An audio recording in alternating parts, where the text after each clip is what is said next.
கோழிக்கறியும் உருளை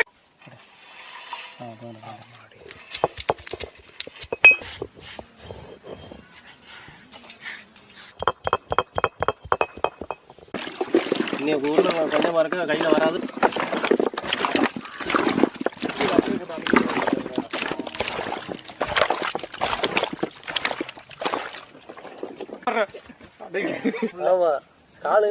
ஆக்சிஜன் இல்லாத இடத்துல நெருப்புக்கு என்ன வேலை?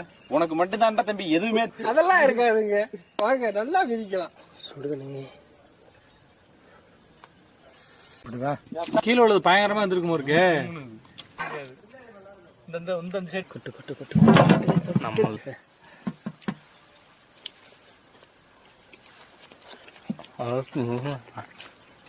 கேட்ச் பிடிச்சி ஆட்டேன். அக்கா பயங்கர டேஸ்ட் ஆத்தா. அருமையா வந்துருக்கு. சூப்பரா இருக்கு. ஆவு மாறு நல்லா இருக்குண்ணே. சாப்பிடுங்க சாப்பிடுங்க ஆத்தா, நல்லா சாப்பிடுங்க ஆத்தா. சாப்பிடுறதுக்கு எவ்வளோ இருக்குதுமாப்ல.